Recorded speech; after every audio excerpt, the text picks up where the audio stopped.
Hello friends, welcome to Adarsh academy. आज हम लोग डिस्कस करेंगे मई मंथ के सेकेंड वीक के 25 इम्पोर्टेंट क्वेश्चंस को जो आने वाले एग्जाम्स में आपको दिख सकते हैं। तो चलिए शुरू करते हैं।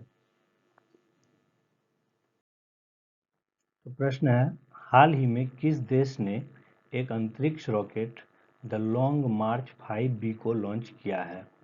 तो इसका आंसर क्या होगा? इसका आंसर होगा चीन। अभी चाइना ने एक अंतरिक्ष rocket the long March 5B को लॉन्च किया है। बढ़ते हैं नेक्स्ट क्वेश्चन की ओर। हाल ही में संसद की लोक लेखा समिति का अध्यक्ष किसे चुना गया है?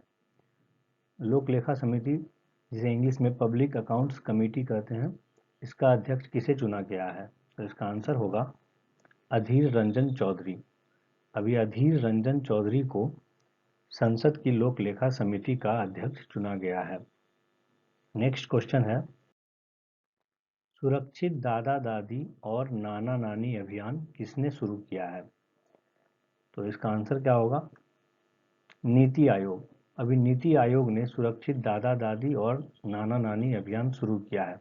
कोविड-19 की वजह से सबसे ज़्यादा खतरा बुजुर्ग लोगों को है। इसके वजह से सुरक्षित दादा दादी और नाना नानी अभियान नीति आयोग ने शुरू किया है। बढ़ते हैं नेक्स्ट क्वेश्चन की ओर। किसे यूएनईपी में पुनः भारत का गुडविल एम्बेसडर नियुक्त किया गया है? तो अभी यूएनईपी में भारत का गुडविल एम्बेसडर दिया मिर्जा को नियुक्त किया गया है। यूएनईपी का फुल फॉर्म क्या होता है? United Nations Environment Programme. बढ़ते हैं नेक्स्ट क्वेश्चन की ओर। हाल ही में भारत सरकार ने विदेशों से भारतीयों को लाने के लिए कौन सा मिशन लॉन्च किया है? तो अभी भारत सरकार ने विदेशों से भारतीयों को लाने के लिए वंदे भारत मिशन लॉन्च किया है। कोविड-19 की वजह से अभी लॉकडाउन का फेज चल रहा है, तो विदेशों में जो भारतीय फंसे हुए हैं उनको लाने के लिए वंदे भारत मिशन भारत सरकार ने शुरू किया है। बढ़ते हैं नेक्स्ट क्वेश्चन की ओर। हाल ही में रिलायंस जियो ने किस अमेरिकी कंपनी को अपनी 1.15% हिस्सेदारी बेची है? तो अभी रिलायंस जियो ने सिल्वर लेक को अपनी हिस्सेदारी बेची है 1.15%। नेक्स्ट क्वेश्चन है, हाल ही में किस राज्य सरकार ने प्रवासी राहत मित्र ऐप लॉन्च किया है? तो इसका आंसर क्या होगा? इसका आंसर होगा उत्तर प्रदेश। अभी उत्तर प्रदेश की सरकार ने प्रवासी राहत मित्र ऐप लॉन्च किया है। तो इसका उद्देश्य क्या है? तो प्रवासी राहत मित्र जो ऐप लॉन्च किया गया है, इसका उद्देश्य है कि सरकारी योजनाओं में प्रवासियों को जोड़ने का इसका उद्देश्य है। बढ़ते हैं नेक्स्ट क्वेश्चन की ओर। हाल ही में कैलाश मानसरोवर यात्रा के लिए नए मार्ग का उद्घाटन किसने किया है? तो इसका आंसर होगा राजनाथ सिंह। अभी राजनाथ सिंह जी ने कैलाश मानसरोवर यात्रा के लिए एक नए मार्ग का उद्घाटन किया है। बढ़ते हैं नेक्स्ट क्वेश्चन की ओर।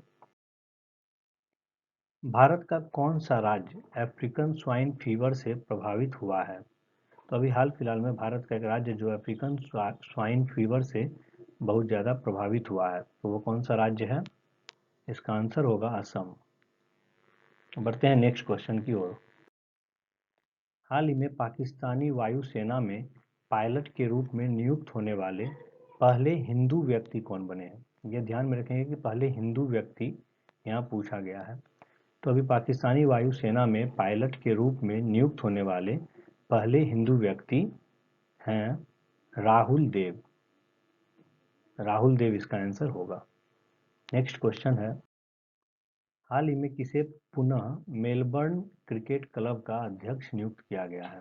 तो मेलबर्न क्रिकेट क्लब का अध्यक्ष दोबारा से इनको नियुक्त किया गया है और ये हैं कुमार संगकारा। ये श्रीलंका के क्रिकेटर हैं और इनको मेलबर्न क्रिकेट क्लब का अध्यक्ष दोबारा नियुक्त किया गया है। नेक्स्ट क्वेश्चन है, किस राज्य सरकार ने संजीवनी वाहन विकसित किया है? तो अभी संजीवनी वाहन विकसित किया गया है मध्य प्रदेश की सरकार के द्वारा। और मध्य प्रदेश की सरकार के द्वारा संजीवनी वाहन विकसित किया गया। अब ये संजीवनी वाहन क्या है?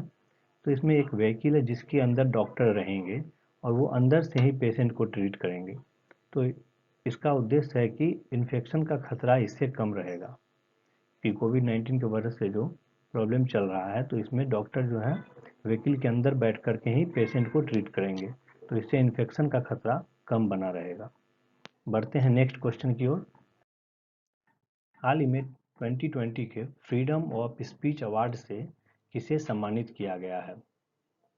तो फ्रीडम ऑफ स्पीच अवार्ड 2020 से सम्मानित किया गया है सिद्धार्थ वरदराजन को। नेक्स्ट क्वेश्चन है,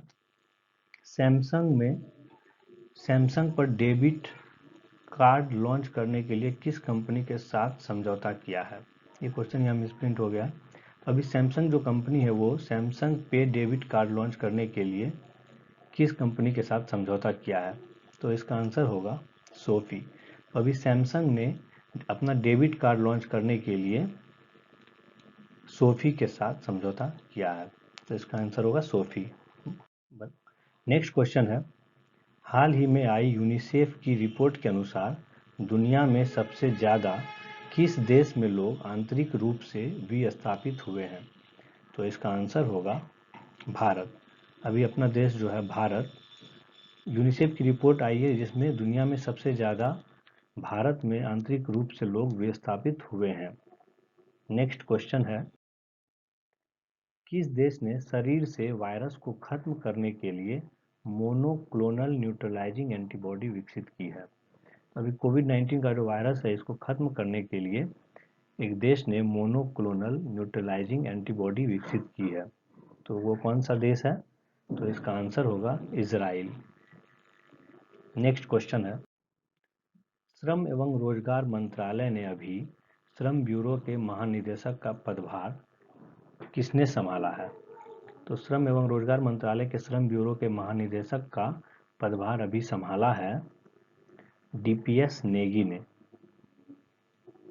नेक्स्ट क्वेश्चन की ओर बढ़ते हैं, हाल ही में किस देश के उपग्रह मीरकैट ने पीकेएस 2014-55 नामक आकाशगंगा की उच्च गुणवत्ता की इमेज कैप्चर की है? तो ये कौन सा देश है? तो इसका आंसर होगा दक्षिण अफ्रीका। ये दक्षिण अफ्रीका के उपग्रह है मीरकैट, जिसने इस आकाशगंगा को की एक इमेज को कैप्चर किया इसने, तो इसका आंसर होगा दक्षिण अफ्रीका। बढ़ते हैं नेक्स्ट क्वेश्चन की ओर, हाल ही में कहाँ प्राणवायु कार्यक्रम शुरू किया गया है? तो अभी प्राणवायु कार्यक्रम कहाँ शुरू किया गया है? तो इसका आंसर होगा बेंगलुरु। तो अभी बेंगलोर में प्राणवायु कार्यक्रम शुरू किया गया है। नेक्स्ट क्वेश्चन है, किस देश ने अपनी सड़क का नाम बदलकर टैगोर स्ट्रीट रखा है? तो कौन सा देश है?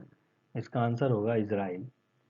अभी कुछ दिन पहले टैगोर जी की जयंती थी, रविन्द्रनाथ टैगोर जी की जयंती थी, तो इजराइल ने अपनी सड़क का नाम बदलकर टैगोर स्ट्रीट रखा है।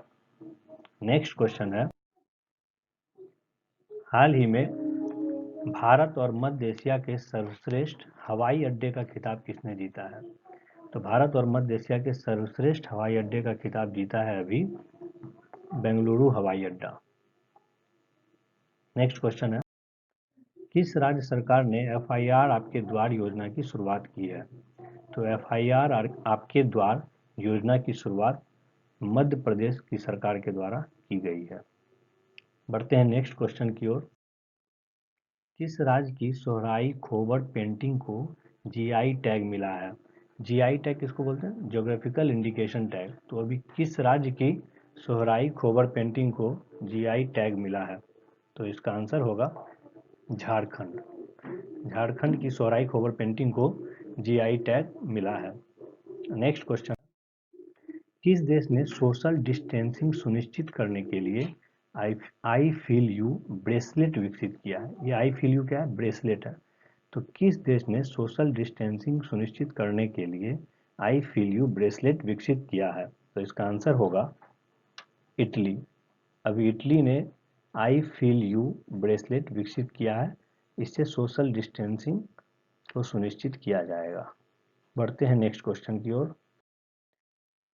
हाल ही में जारी ग्लोबल एनर्जी ट्रांजिशन इंडेक्स में शीर्ष पर कौन रहा है? तो ग्लोबल एनर्जी ट्रांजिशन इंडेक्स में शीर्ष पर रहा है स्वीडन।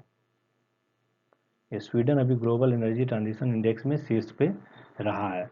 तो अब ये है कि इंडिया का रैंक कितना है इस पे? तो इंडिया का रैंक है 74। अभी इंडिया 74th पोजीशन पे रहा है ग्लोबल एनर्जी ट्रांजिशन इंडेक्स में। और ये ग्लोबल एनर्जी ट्रांजिशन इंडेक्स किसके द्वारा जारी किया जाता है? तो ये वर्ल्ड इकोनॉमिक फोरम के द्वारा जारी किया जाता है। तो ये थे मई के सेकेंड वीक के important 25 questions. Thanks for participating in the discussion.